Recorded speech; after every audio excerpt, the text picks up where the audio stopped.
Minhas amigas, meus amigos, queridos companheiros de Ideal Espírita, muito boa noite. É uma alegria retornar a esta casa, hoje sem chuva, e mesmo que chovesse também não ia haver problema. Eu dizia, é uma alegria estar com vocês, compartilhando esses instantes, refletindo acerca da mensagem de Jesus, com a visão espírita que associa e integra todo o conhecimento humano, permitindo-nos pensar, não apenas científica, filosoficamente, mas também na parte religiosa, fazendo esse elo, essa integração, essa aliança entre a ciência e a religião.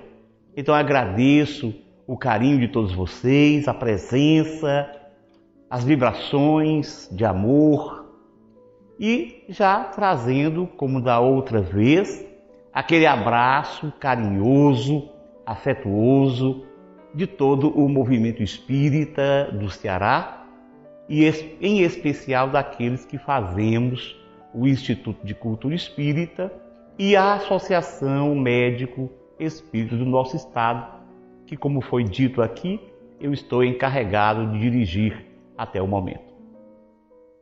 Uma das maiores características do nosso planeta, nessa condição de mundo de expiações e provas, é sem dúvida nenhuma a dor, a aflição. De fato, existe uma ação democrática, se assim podemos dizer, desse estado, dessa situação que prevalece em todo o planeta, em todas as latitudes e longitudes, independentemente da condição daqueles que a sofrem. Ignorantes, cultos, ricos, pobres, das mais diversas raças, ninguém pode dizer não ter experimentado o sofrimento, a dor, a aflição. E ninguém também pode afirmar de sã consciência que nunca haverá de passar por esses problemas. E essa dor, ela reflete um desequilíbrio que se exterioriza no mundo físico na forma das mais diversas enfermidades. A medicina, como as ciências da saúde, catalogam inumeráveis quadros mórbidos, grande número de patologias, sejam no corpo, sejam no psiquismo. E, naturalmente, que os estudiosos que têm um compromisso com o bem-estar, que têm um compromisso com a saúde da humanidade, buscam entender os motivos, as causas, as origens de todas essas enfermidades. E sem dúvida nenhuma, muito já se conhece a esse respeito. No entanto, a causa fundamental, a base de todo o adoecimento planetário, está no espírito. Todas as doenças, todos os distúrbios de saúde são resultado da imperfeição do espírito. Alguém que me veja assim, de maneira tão categórica, afirmar tal assertiva, pode pensar, ou ele é fanático, ou ele se perturbou. Porque sendo médico, de certo que sabe, que estudou as diversas razões da problemática de saúde, as causas desse grupo de doenças, de patologias, e como afirmar assim, de maneira tão assintosa, que a causa de todas as doenças está no espírito. A própria ciência, hoje, já ensina que os problemas de saúde cada vez mais se encontram nas questões da mente. E a gente já de alguma sorte podia antever um pouco disso. Era comum, de forma empírica, perceber-se que pessoas que mantêm estados íntimos, emocionais negativos, adoecem mais facilmente. E os otimistas mantêm muito mais saúde. Hoje, nós já temos um ramo da medicina mais ou menos novo, chamado psiconeuroendócrino-imunologia. Esse ramo estuda as relações, a comunicação, a interação entre a mente e os sistemas que equilibram o corpo. As relações da mente com os sistemas nervoso, endócrino, glandular e imunitário, de defesa do organismo. Essa ciência, ela nos permite compreender como retrata um psiquiatra paulista de nome Geraldo José Balloni, no seu livro Da Emoção à Lesão, que hoje já se pode ter a certeza de que as emoções positivas potencializam a saúde, enquanto as emoções negativas tendem a comprometê-la. E essa classificação entre emoções positivas e negativas, nós podemos, para facilitar o entendimento, chamar as positivas aquelas emoções que causam bem-estar, amor, alegria, serenidade, otimismo. Enquanto que as negativas são as que determinam o mal-estar, o ódio, a mágoa, a tristeza, o ciúme, a inveja. Todos esses estados psíquicos, emotivos, afetivos, que causam mal-estar, são o que nós chamamos de emoções negativas. Isso, por consequência, é um ensino científico. Isso já havia se iniciado há coisa de 50, 60 anos atrás, quando a medicina psicossomática já concluía que algumas doenças se relacionavam com problemas emocionais. Hoje, a própria medicina e a própria psiconeuroendocrinologia afirmam que a imensa maioria desses problemas de saúde se encontra no espírito ou na mente. A diferença é que os cientistas, quando tentam resgatar a dignidade humana, quando se deparam com causas não físicas, têm imensa dificuldade em aceitar a realidade do espírito e tiveram que usar um termo para substituí-lo, a mente, para continuarem a ter um posicionamento materialista. A mente passou a ser algo não físico, mas que é resposta do funcionamento do cérebro. Nós, espíritas, então, podemos dizer que essa ciência que falei agora, ela estuda a relação, a interação e a comunicação entre o espírito que nós somos e o corpo que nós temos, repercutindo sobre esses sistemas fundamentais na manutenção do equilíbrio orgânico.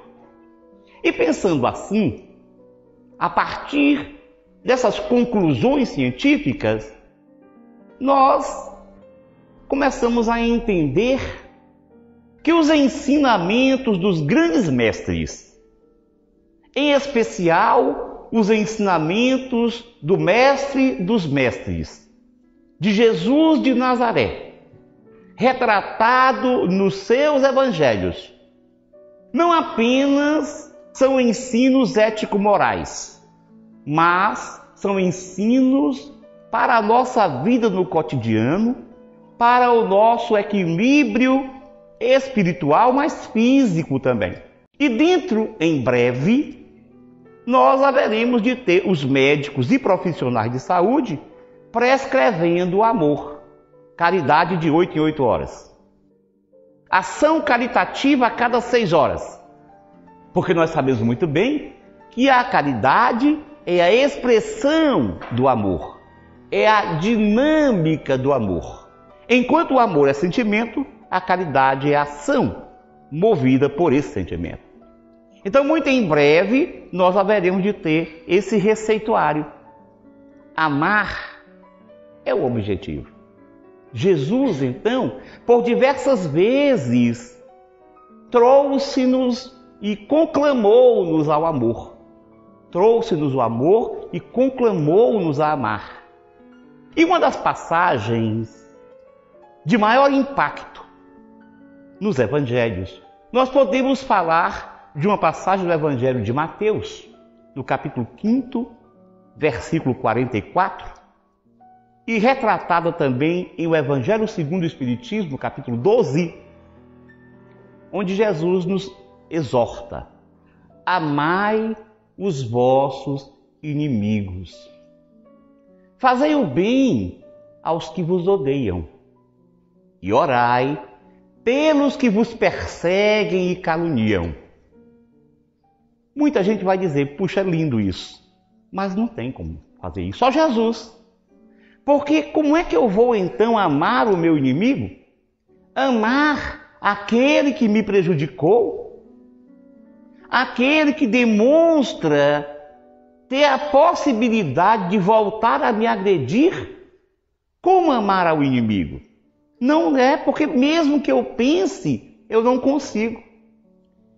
O nosso grave problema é porque nós só temos uma palavra para falar desse sentimento. Porque o amor é um sentimento em construção. É um sentimento que nós estamos tendo experiências reencarnatórias para construí-lo, para desenvolvê-lo, porque ele está em nós como uma potencialidade. É por isso que ao nascermos, sendo recebidos pelos nossos pais, nós aprendemos a amá-los ou a desenvolver ainda mais o amor. É o amor filial, o amor do ser para com os seus genitores. Mas logo, ou já encontramos algum companheiro na condição de irmãos, ou logo depois aparecem e nós passamos também a desenvolver na relação com estes um amor, o amor fraternal. Mais adiante, na socialização, especialmente na escola, nós fazemos outros vínculos e aprendemos a amar os colegas, também ampliando esse amor fraternal. Crescidos, apaixonamo-nos por uma pessoa e casamos. E vamos exercitar o amor conjugal. Vêm os nossos filhos e nós passamos a desenvolver, trabalhar o amor paternal, maternal. E assim nós seguimos a vida, seguimos na vida, com todas as possibilidades de conquistar, de desenvolver esse sentimento que nos caracteriza como seres divinos, que nos caracteriza como filhos de Deus. Agora eu pergunto para vocês, o amor que nós temos pelos nossos pais é o mesmo que nós temos pelo nosso marido, pela nossa esposa? Naturalmente que não, mas são amores, são formas de amar. O amor que temos pelos filhos é o mesmo que temos pelos irmãos? Sem dúvida que não, mas tudo é exercício do amor. Isso se faz para que possamos experimentar diversas relações afetivas, para que num futuro mais distante façamos uma integração de tudo isso e cheguemos ao patamar do amor incondicional, do amor ágape, dito pelos primeiros cristãos, referindo-se naturalmente àquele amor maior de que temos notícia entre encarnados, que foi o amor de Jesus por nós. Ora, se nós temos várias formas de amar, também o mesmo se dá em relação aos inimigos. E para nos tirar desse estado de dúvida e de perplexidade, o Espiritismo nos facilita a compreensão. Porque em O Evangelho segundo o Espiritismo, naquele capítulo 12, citado agora há pouco, no item 3, quando Allan Kardec explica essa passagem do Evangelho de Mateus, ele nos esclarece fabulosamente, dizendo: amar aos inimigos não é ter por eles o mesmo afeto que temos por um amigo, porque é um sentimento natural. Amar aos inimigos é não lhes ter ódio, nem rancor, nem desejo de vingança. É perdoar-lhes sem segundas intenções e incondicionalmente pelo mal que nos fizeram. Aí alguém pode falar: puxa, eu estava tão estimulado pensando, puxa, amar ao inimigo não é a mesma coisa de amar a um amigo, eu já vou poder fazer isso. Mas quando você falou esse finzinho, esse finalzinho de perdoar sem segundas intenções e incondicionalmente, já piorou tudo. Porque eu não sei se é pior amar ao inimigo ou perdoar. Então eu vou continuar na mesma situação. E, no entanto, a ciência, como falei no início, demonstra claramente a necessidade de perdão. Existem células no nosso organismo que elas são responsáveis por manter a saúde. Um pesquisador, aliás, um casal de pesquisadores norte-americanos, o casal Simonton, Carl Simonton e Stephanie Matthews Simonton, são vanguardeiros na pesquisa em oncologia, a especialidade que estuda o câncer. E nos seus estudos, eles concluíram que as pessoas que têm câncer costumam ter um perfil psicológico, uma característica psicológica mais ou menos comum, que caracteriza uma personalidade psicossomática do tipo C. Na medicina psicossomática, os estudiosos perceberam pelo menos 3 grupos de personalidades com potencialidade negativa para o adoecimento. A personalidade do tipo A, que são pessoas agressivas, são pessoas imediatistas, ambiciosas, com grande grau de hostilidade e uma tendência à agressividade. Essas pessoas têm uma tendência maior para terem problemas cardiovasculares, infarto do miocárdio, hipertensão, coisa assim. Existe uma personalidade psicossomática do tipo B, que são pessoas mais retraídas, que ruminam mais os sentimentos negativos e que não se adequam a resultados imediatos. Essas pessoas tendem mais a ter problemas reumáticos. E mais recentemente, descobriu-se esse tipo C.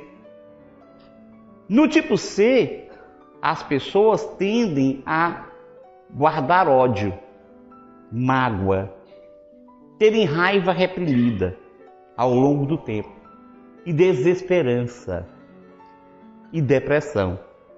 Essas são as pessoas com possibilidades maiores de desenvolverem um câncer.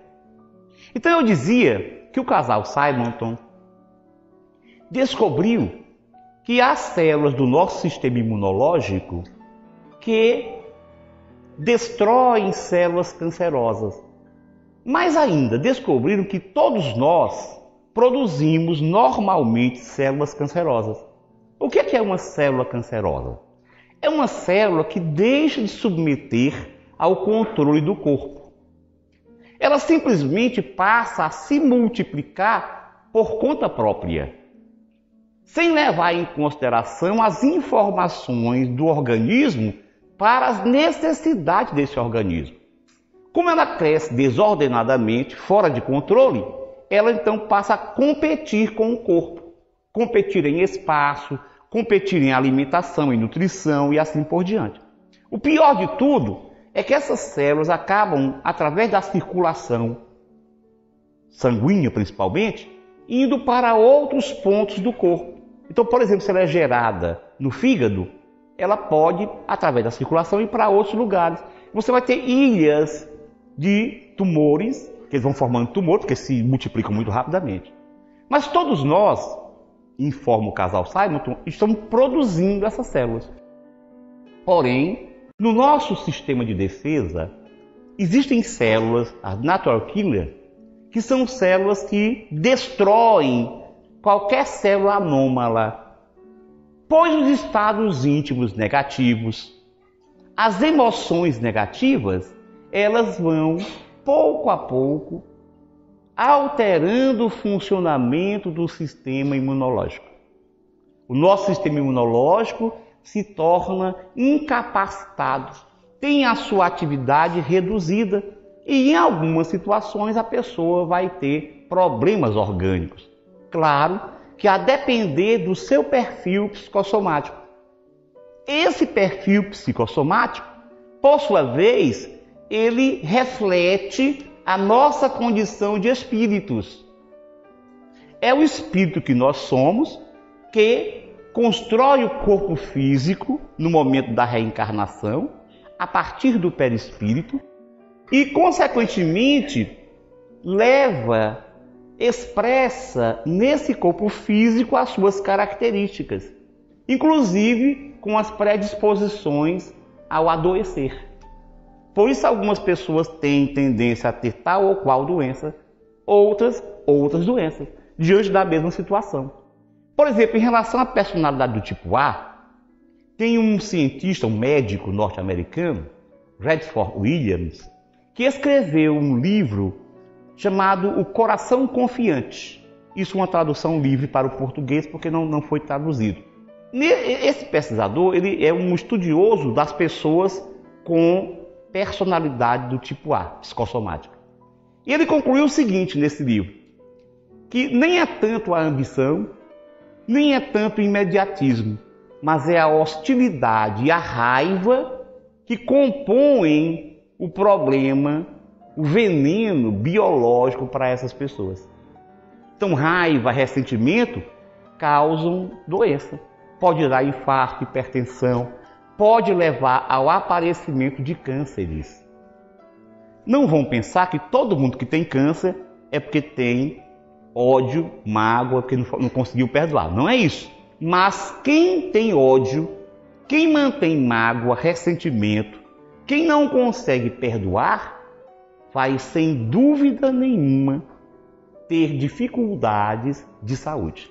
Se a pessoa leva a vida inteira ruminando ódio, mágoa e ressentimento, ela acaba finda por adoecer de acordo com as suas características. Mas o câncer tem muito de psicossomático. Daí a gente vai começar a perceber que aqueles ensinamentos de Jesus estão cada vez mais fundamentados. E o Espiritismo, em relação ao perdão, ele nos traz informações objetivas. Porque não apenas através da filosofia, mas a partir de casos verdadeiros daqueles que sofrem com o problema do ódio nas reuniões de desobsessão, confirmando na prática, agora não apenas na teoria, mas na prática, isso que é ensinado pelos grandes mestres da humanidade. Chico Xavier psicografou um livro de um espírito muito conhecido, que foi escritor brasileiro, Humberto de Campos, e depois ele passou a psicografar com o pseudônimo de Irmão X por causa de problemas com a família encarnada. Nesse livro, Contos e Apólogos, no capítulo 11, é contada a história de uma jovem que engravidou. Engravidou uma gravidez indesejada. E ela, muito ativa, revoltou-se com a gravidez. Ela passou a pensar: isso vai me atrapalhar, esse menino vai me atrapalhar, essa criança vai me criar problemas. Como eu posso então assumir a minha vida, os meus compromissos, as minhas festas, o meu lazer com uma criança?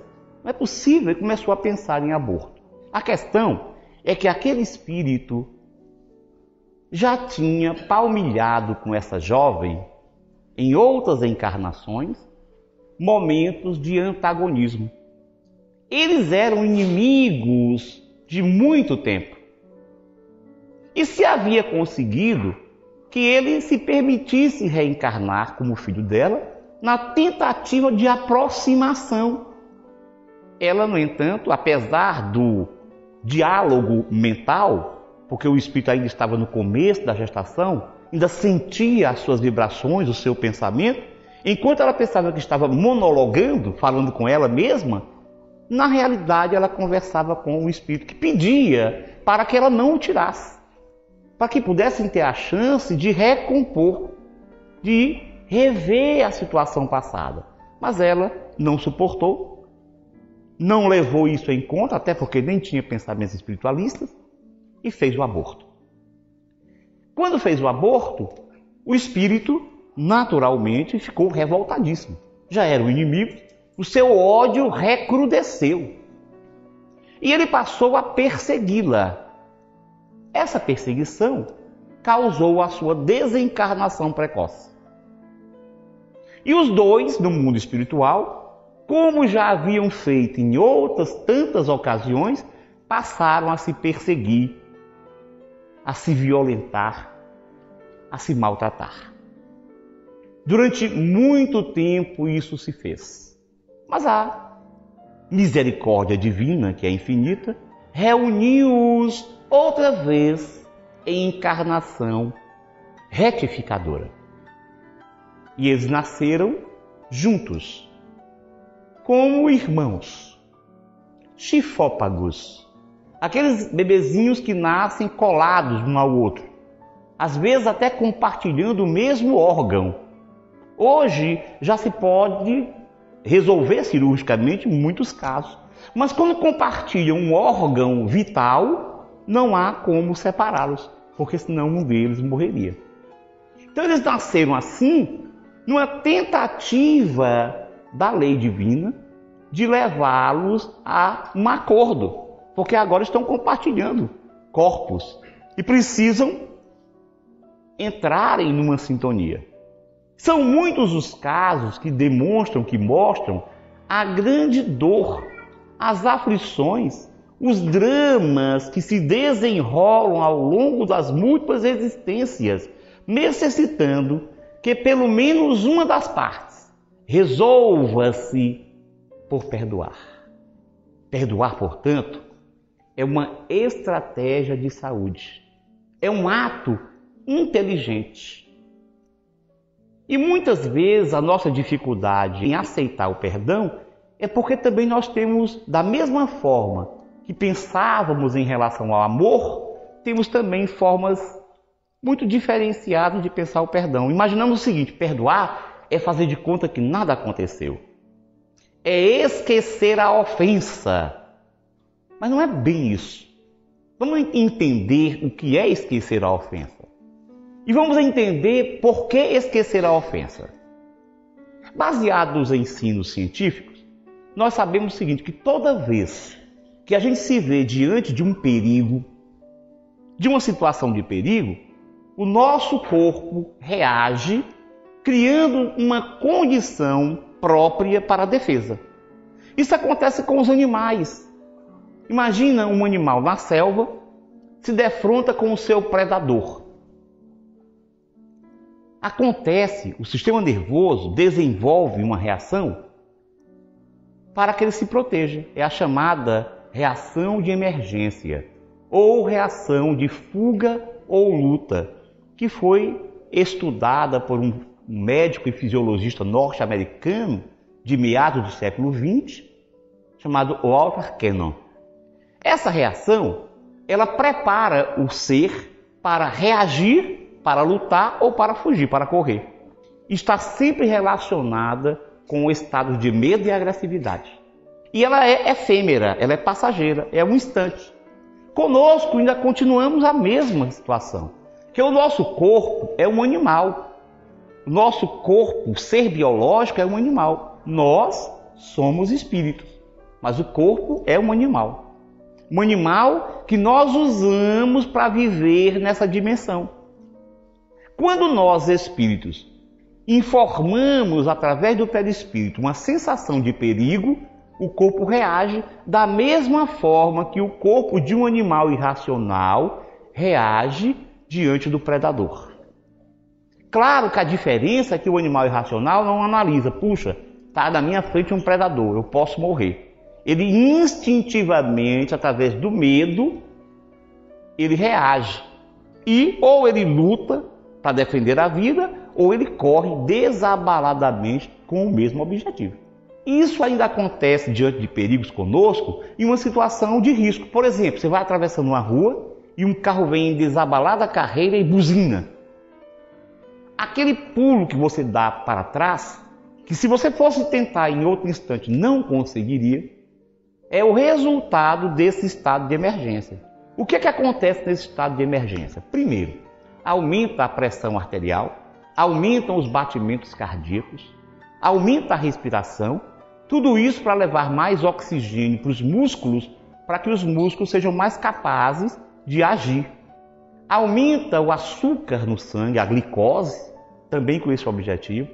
E nós vamos ter aumento de alguns hormônios, especialmente os hormônios produzidos por uma glândula chamada glândula suprarrenal. Adrenalina, noradrenalina, cortisol, tudo com o objetivo de favorecer a defesa naquele instante, instantaneamente.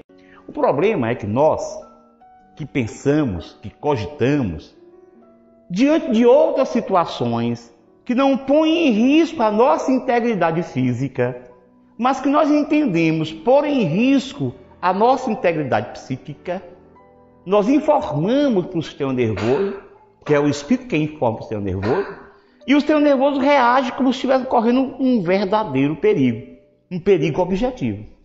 No meu livro, O Valor Terapêutico do Perdão, eu conto uma historinha. Você imagina uma situação. Imagina que você chega pela manhã no seu emprego, bem atrasado, e diante desse atraso, você já vem, imagina, preocupado com o atraso, quando você põe o pé dentro da empresa, o colega fala assim, ó, o homem quer falar contigo.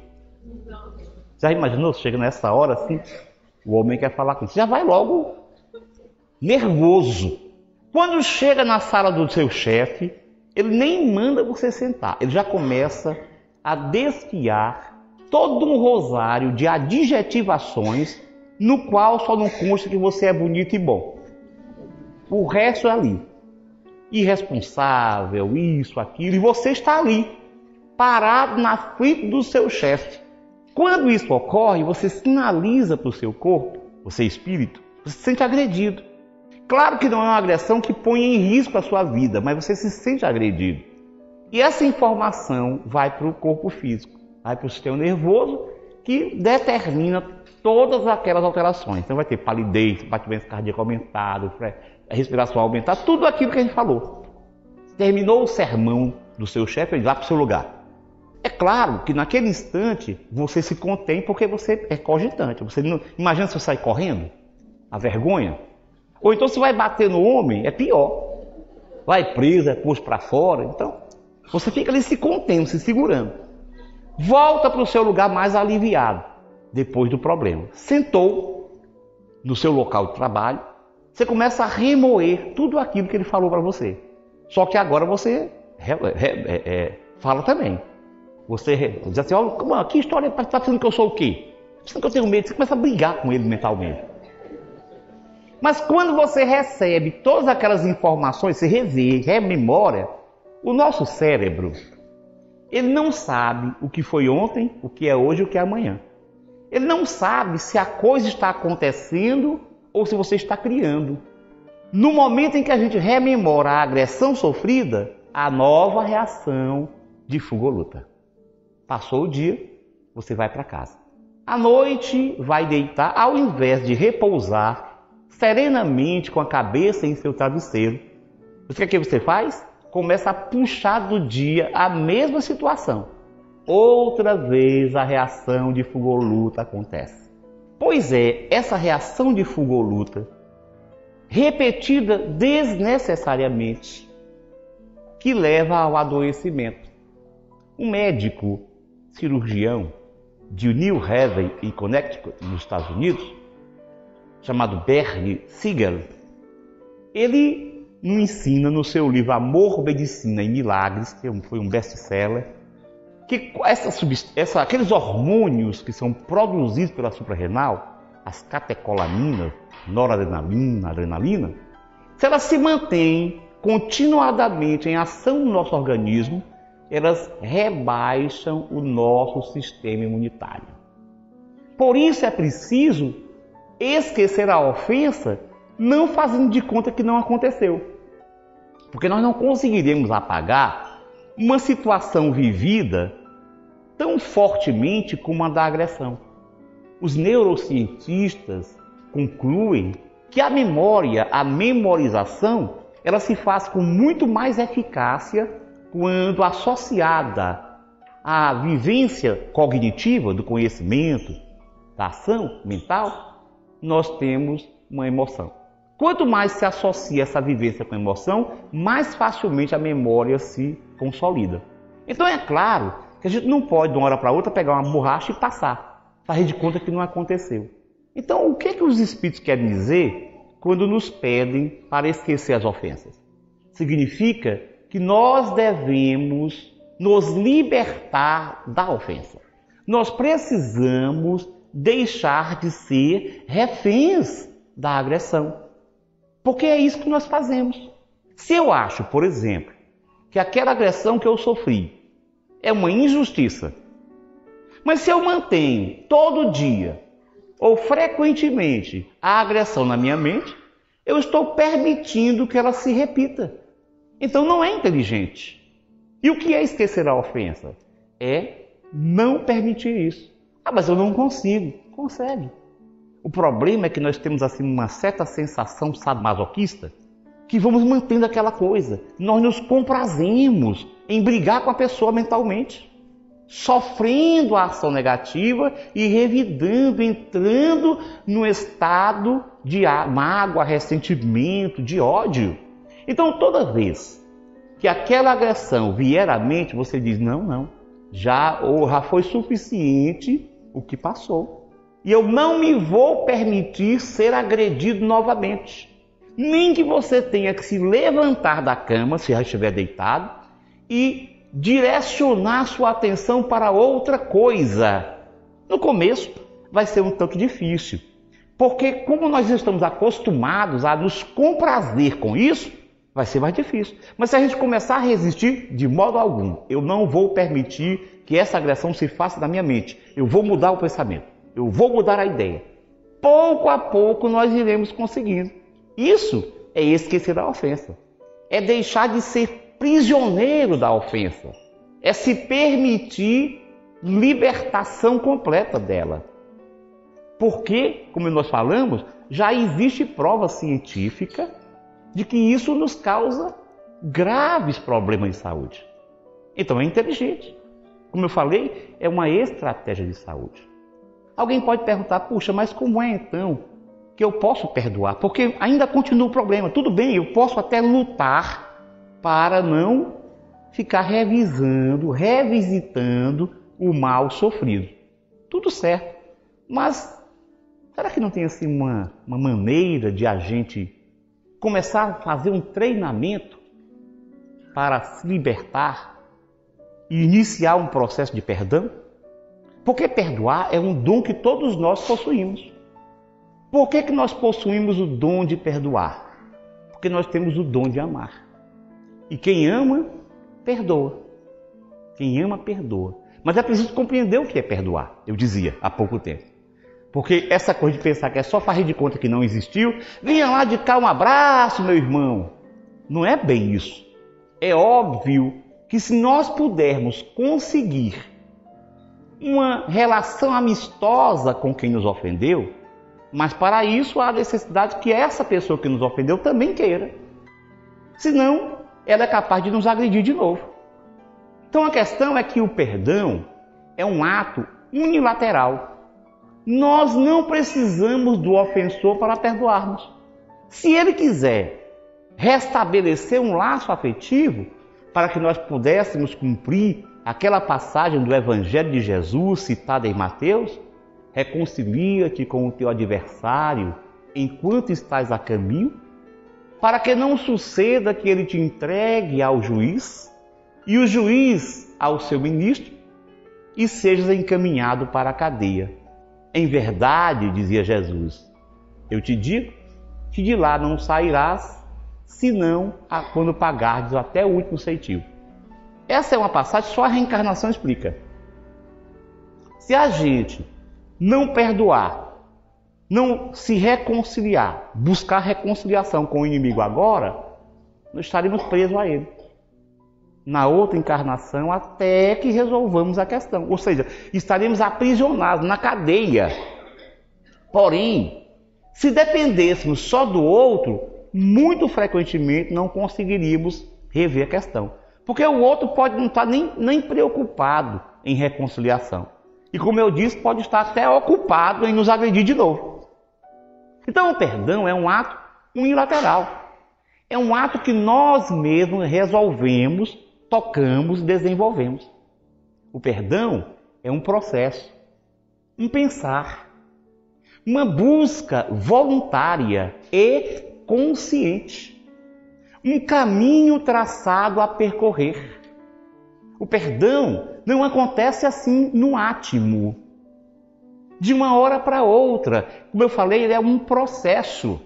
Existe uma terapeuta norte-americana chamada Robin Kazarjian, que escreveu uma obra com o título O Livro do Perdão, pela editora Rocco. E nesse livro ela diz o seguinte: perdoar é uma decisão, é uma atitude, é um modo de vida. Não significa permanecer passivo a uma relação que só lhe prejudica. Quer dizer assim, que para perdoar nós não dependemos do outro, e se o outro não estiver disposto a reconsiderar e a conviver positivamente conosco, se o outro continua na sua postura de violência, mesmo assim nós podemos perdoar. Não necessariamente convivendo. Alguém pode perguntar, mas Jesus me dizia reconciliar-se? Mas se você pode até reconciliar-se, mas o outro não, se ele não quer, agora ficará preso? Não. Você decide, eu vou perdoar. Eu perdoarei. Porque somente quando nós conseguirmos perdoar é que nós assumiremos o livre-arbítrio sobre nós mesmos, construindo a nossa paz interior. A raiva, o ódio, a vingança impedem-nos de assumir o livre-arbítrio sobre nós mesmos. Ficamos, como eu falei, refém do ódio. E por isso não podemos ter paz interior. Então é preciso perdoar. Muito bem, mas como é que a gente faz? Será que não teria um jeitinho, uma fórmula?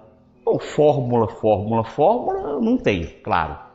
Não existem fórmulas para isso. Porém, no meu livro, eu faço algumas sugestões que serão úteis, de certo, para aqueles que se determinarem a perdoar, a iniciar um processo de perdão, a desenvolver a sua capacidade de perdão. Claro que a primeira etapa é estar consciente dessa necessidade. E pelo que nós vimos aqui nesses poucos instantes, já é possível que a gente comece a tomar consciência. Puxa, é mesmo, realmente eu preciso perdoar.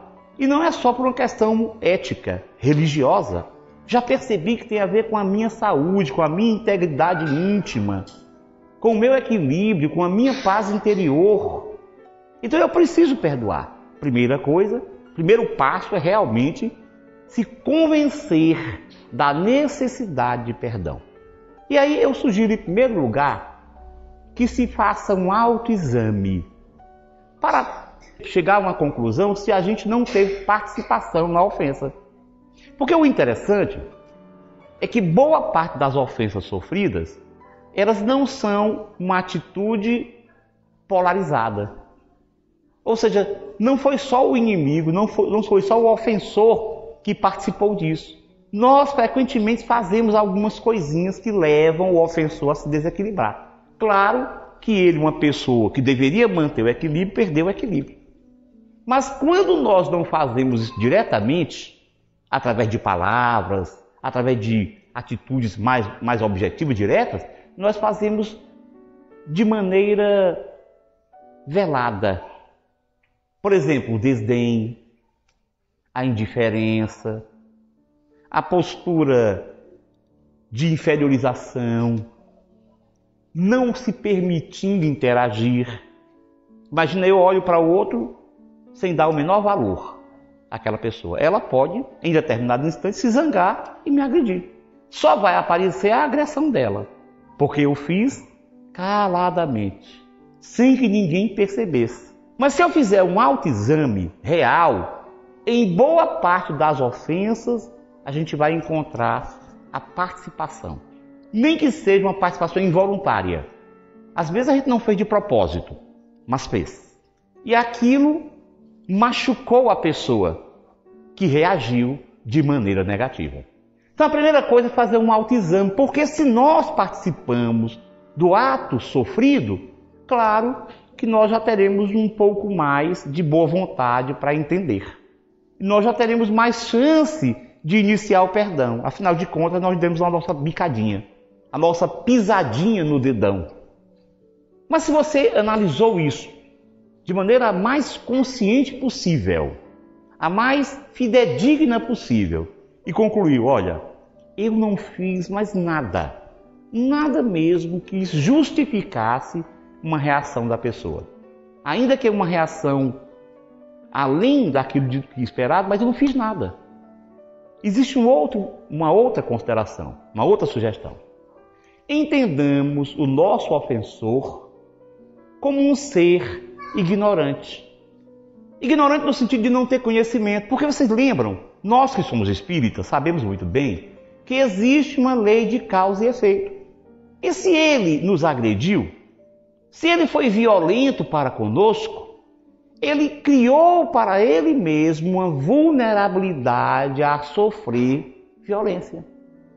Ora, somente uma pessoa que não tenha conhecimento da lei, que seja ignorante em relação à lei, se permitiria tornar-se vulnerável. Então vamos reconhecer o nosso ofensor como um ser ignorante.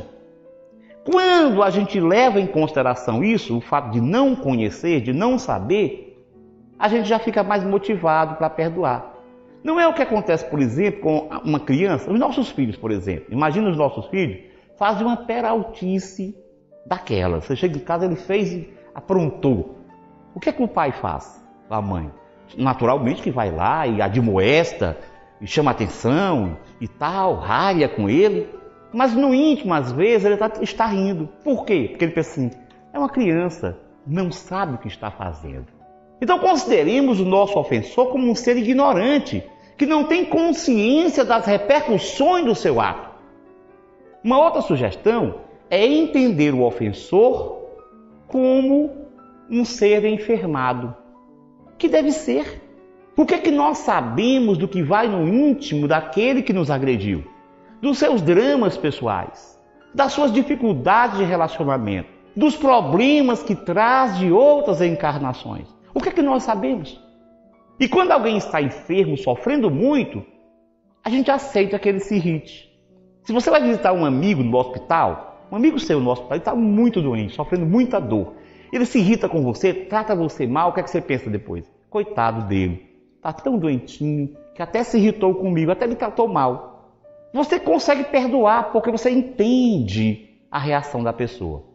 Então pensemos no nosso ofensor como sendo um espírito enfermo, que deve ser, para ter essa atitude assim tão desregrada, tão desequilibrada, de certo está enfermo. Entendamos como o espírito enfermo. Consideremos ainda que o nosso ofensor é um instrumento de prova para nós. Todos nós sabemos que reencarnamos para progredir. E no progresso, nas nossas necessidades de progredir, nós nascemos com um planejamento onde há missões, expiações e provações. As missões são as ações que nós devemos realizar para ajudar no progresso do mundo.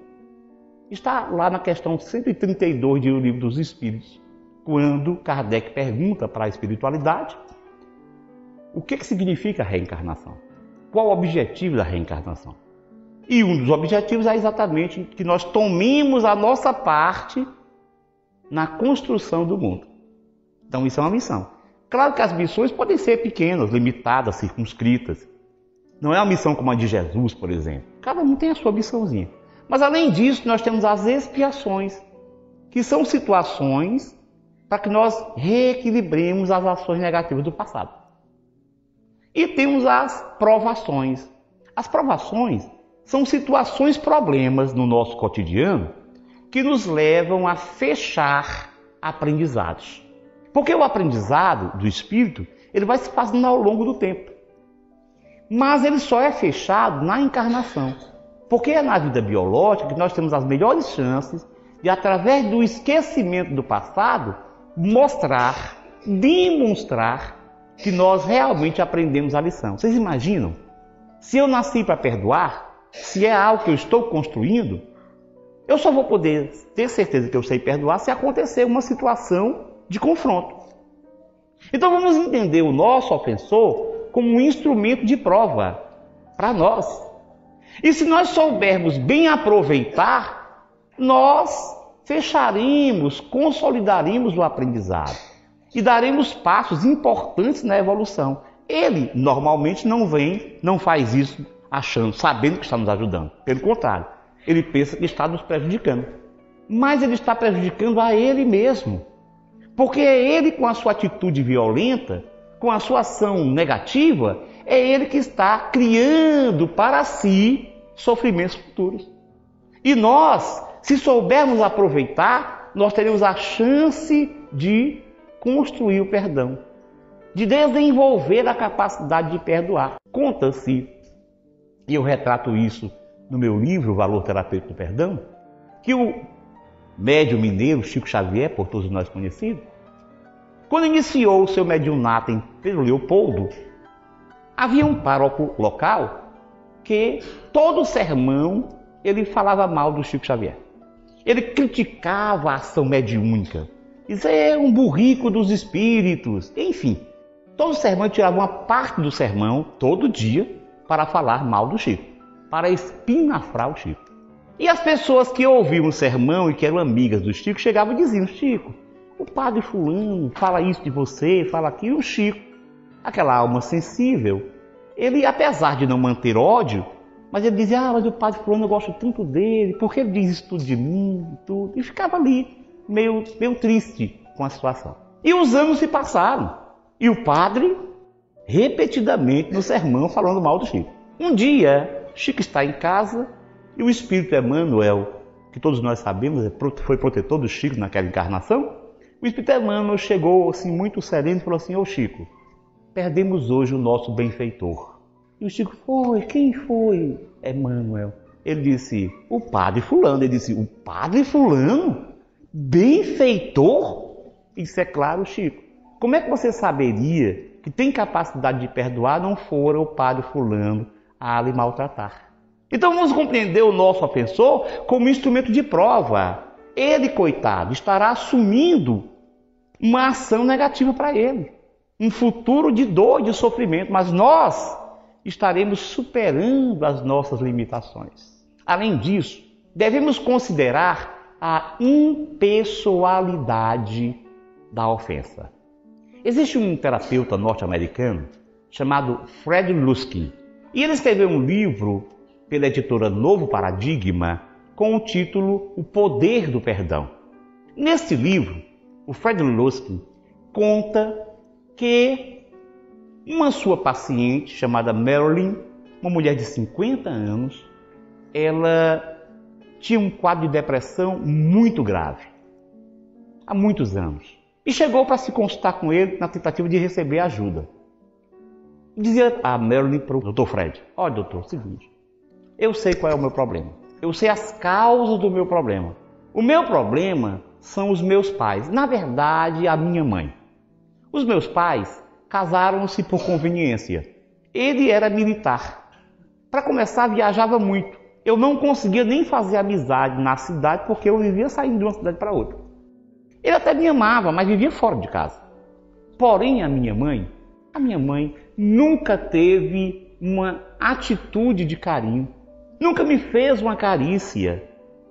Nunca me deu amor. Então eu me sinto muito magoada com ela. Ela é que é a causa do meu problema depressivo, da minha dor.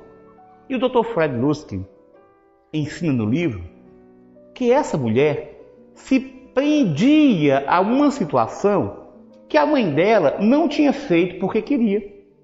Era impessoal. A mãe dela não tinha aquele comportamento para agredi-la, porque era o jeito dela.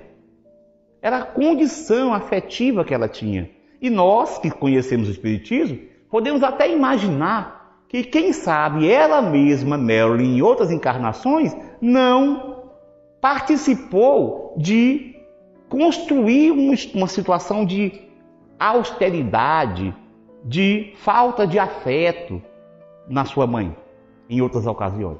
A mãe, portanto, estava ali 70 e poucos anos, e ela ainda aguardava que a mãe recompusesse a vida, retomasse um carinho que ela não ia conseguir. No entanto, o marido e os filhos que ela tinha amavam-na profundamente. Ela não se permitia amar, quer dizer, ela não dava o devido valor. Quantas vezes nós fazemos isso? Ficamos aprisionados a uma grosseria que alguém fez, muitas vezes nem tem noção que fez, nem sabe que fez. E nós deixamos de aproveitar o carinho e o afeto de quem nos ama. Então consideremos a impessoalidade da ofensa, porque diante de todas essas possibilidades, nós com certeza, de boa vontade, iremos iniciar um processo firme de aprendizado do perdão. Mas alguém pode dizer: não, gostei, ótimas observações, mas eu queria sim alguma coisa mais direta, algo que eu pudesse começar hoje. Eu queria começar a aprender a perdoar hoje. Você teria alguma sugestão? No meu livro eu digo: recorramos ao ensinamento de Jesus.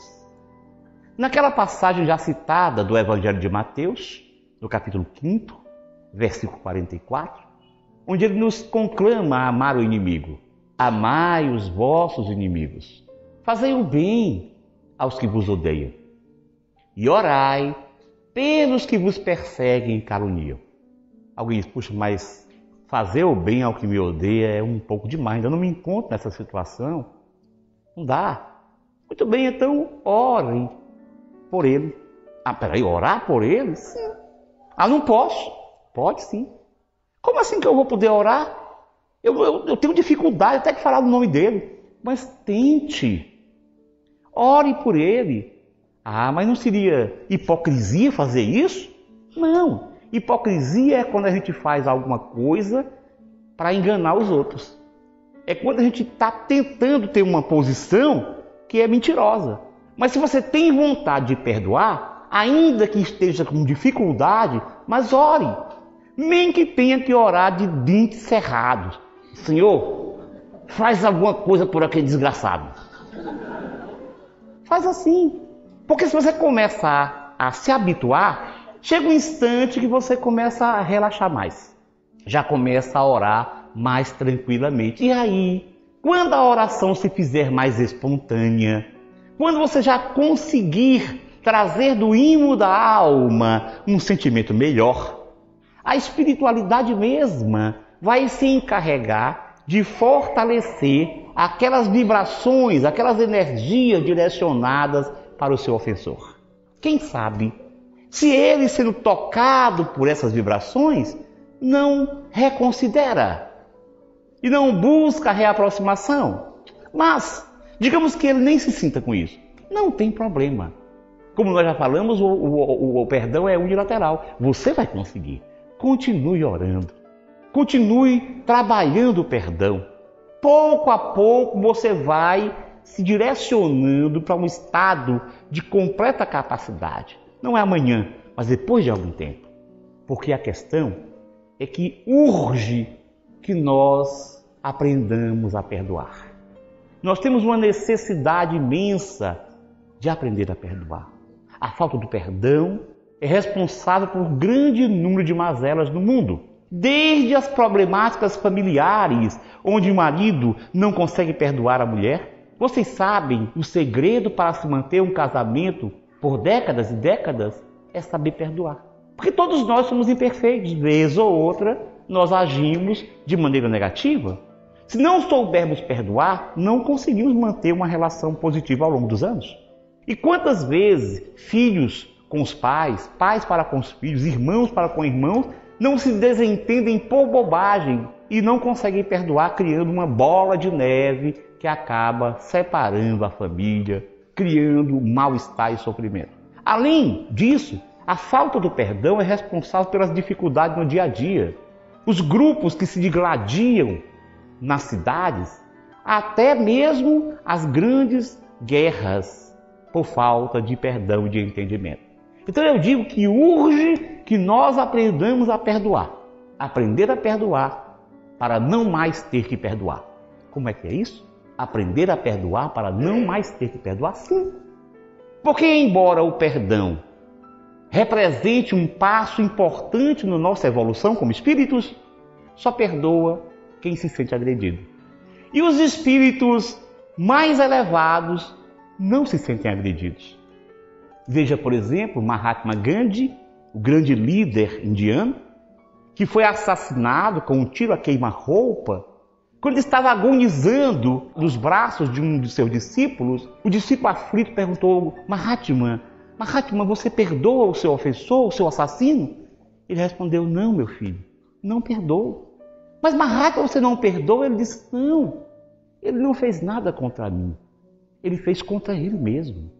E Jesus, após ter sido condenado injustamente à morte, e morte de cruz, morte desonrosa na sua época, de ser agredido, surrado, maltratado, pregado na cruz, nas vascas da morte, exangue, cansado, com o corpo a pesar-lhe dolorosamente, ele lança as vistas aos pés da cruz e encontra aqueles que se estão até olhando as suas vestes, vendo que quem ficaria, jogando no dado as suas vestes, ele olha com grande amor, com muito pesar, e volta-se para o alto e diz: Pai, perdoai-os, porque eles não sabem o que fazem.